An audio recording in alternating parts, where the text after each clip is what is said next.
Jérémy, bonjour. Je suis ravi de vous avoir aux entretiens du Club de la franchise.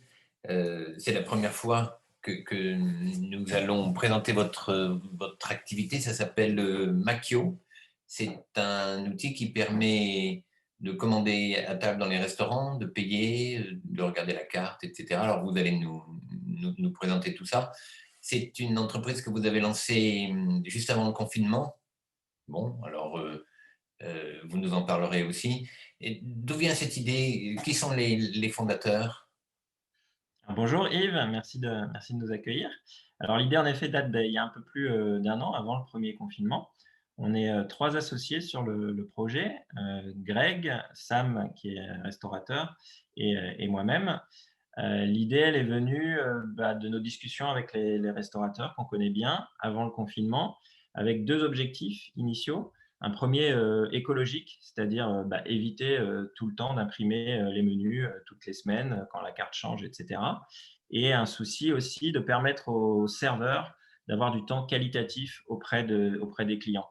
C'est-à-dire pas perdre du temps à distribuer les cartes, à encaisser, à faire les partages d'addition, etc. Mais plus qu'ils soient là en accompagnement pour conseiller sur les plats, préciser l'origine des produits, des aliments, indirectement aussi, hein, on ne va pas se le cacher, faire un peu de vente additionnelle.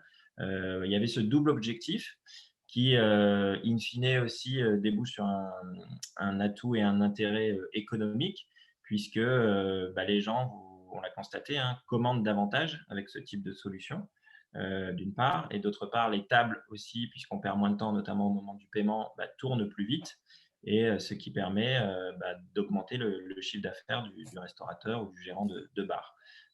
Et là-dessus, évidemment, est arrivée la crise sanitaire, qui est, je mets toujours des grosses guillemets, hein, mais qui est plutôt une bonne nouvelle pour nous, pour plusieurs raisons. Parce que ça a permis d'accélérer la digitalisation des restaurants. Ça a permis aussi, avec ce type de système, de favoriser les gestes barrières. Je ne sais pas si vous savez, mais dans le protocole, par exemple, on est obligé de nettoyer les menus entre chaque client. Là, évidemment, il n'y a plus besoin de le faire. Encore une fois, on gagne du temps sur la rotation des tables. Donc, on sait qu'en ce moment, avec les terrasses, par exemple, où les capacités sont limitées, ça permet d'avoir un turnover un peu plus rapide.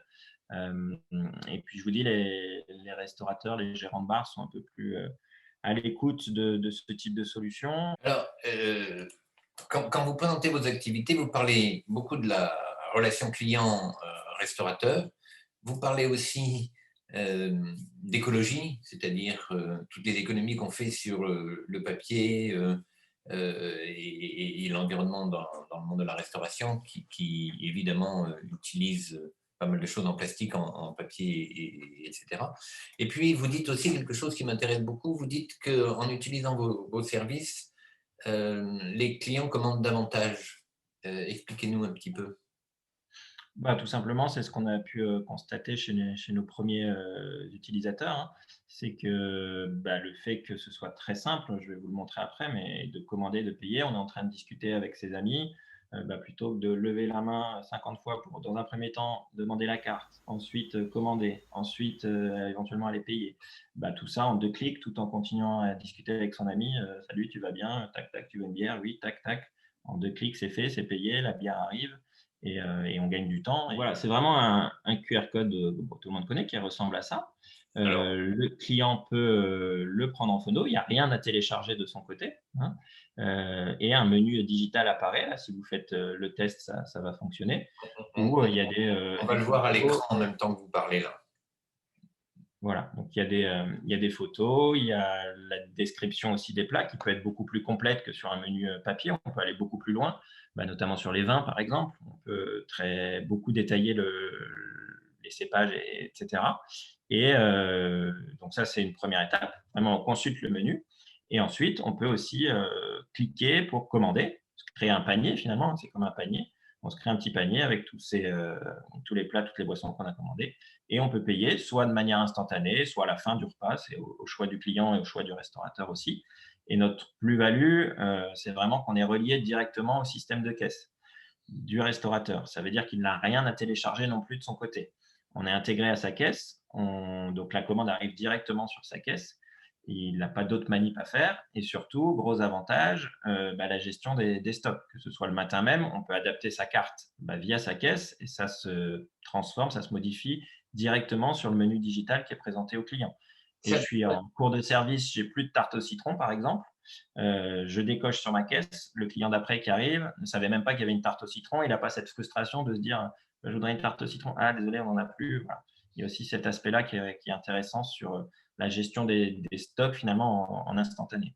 alors, deux questions en une. Ça veut dire que c'est compatible avec tous les systèmes de caisse, Tiller. Le gros avantage, c'est qu'on est directement intégré au système de caisse. La plupart, les plus courants, type Tiller, on est 100% intégré, Zelti, Lightspeed, Léo2 via JDC également. En tout, on en a à peu près 10 à 15. Et après, en fonction des demandes des clients, on sollicite les POS en question. Et la plupart, pas tous, mais la plupart, la grande majorité, je dirais, sont assez ouverts à nous ouvrir leur API, ce qui nous permet de s'intégrer assez facilement et assez rapidement. L'autre question, ça n'est pas une application.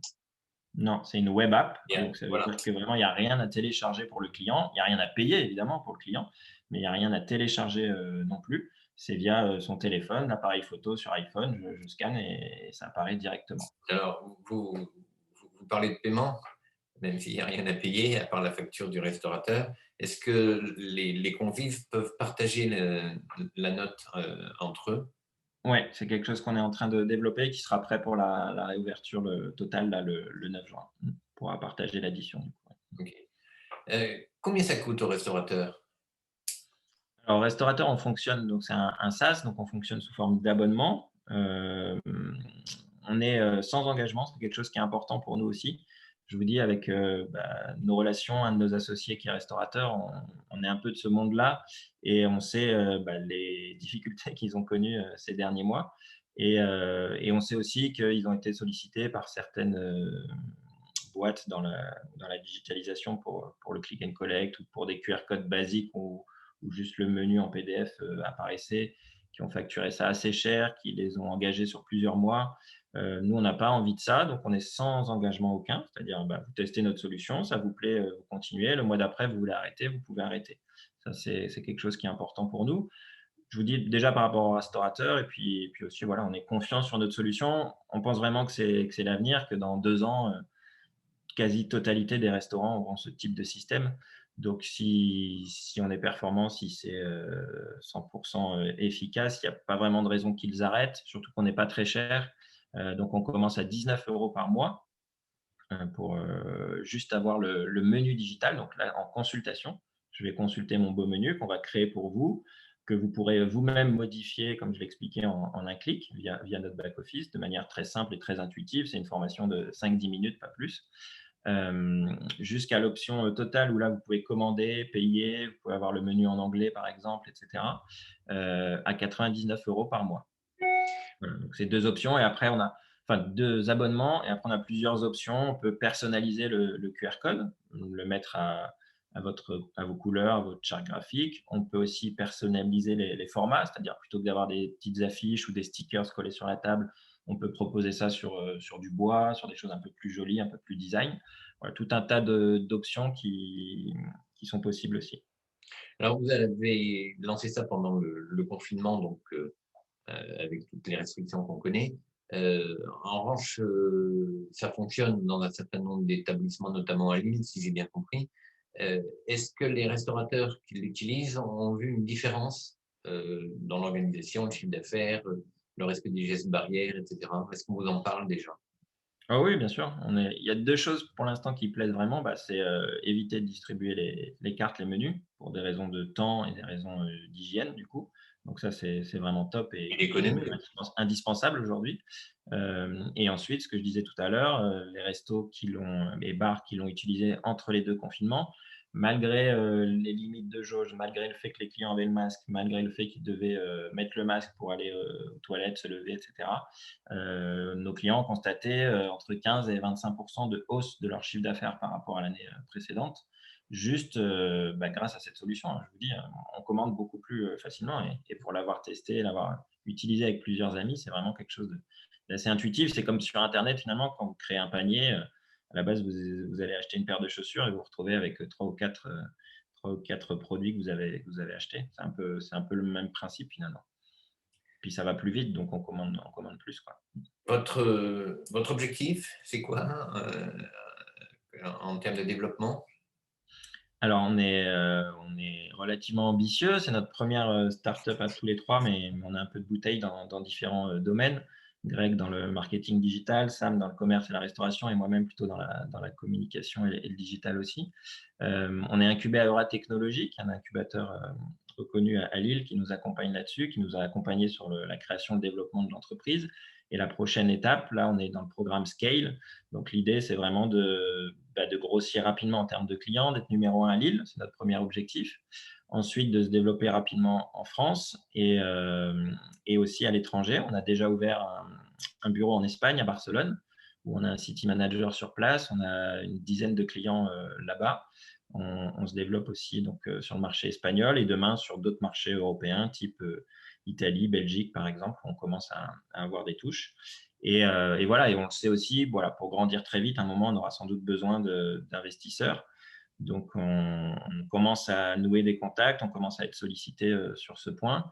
L'idée, c'est pas, voilà, c'est pas juste d'avoir un investisseur qui investit pour espérer un retour sur investissement rapide, mais c'est vraiment d'avoir quelqu'un qui nous accompagne parce que voilà, c'est notre première startup et qui nous accompagne sur l'aspect financement, l'aspect se développer rapidement et l'aspect évidemment aussi financier, mais qui soit aussi conseil et partie prenante du projet.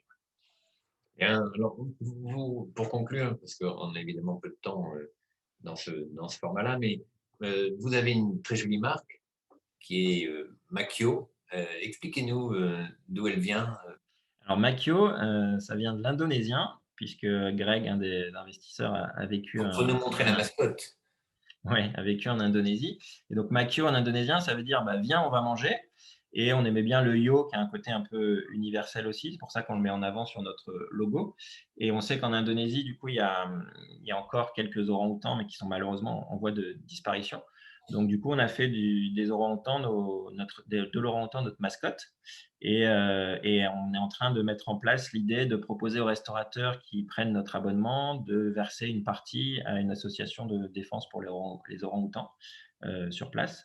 Voilà, je vous dis, à l'initiative du projet, il y a un côté écologique, donc on est beaucoup là-dedans aussi, et à travers voilà, cette mascotte et cette défense des orang-outans qui sont présents en Indonésie, on veut participer à notre échelle à ça.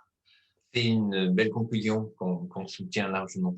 Clément Merci. Manzoni, merci infiniment et bon, on se reverra bientôt et on va suivre votre développement.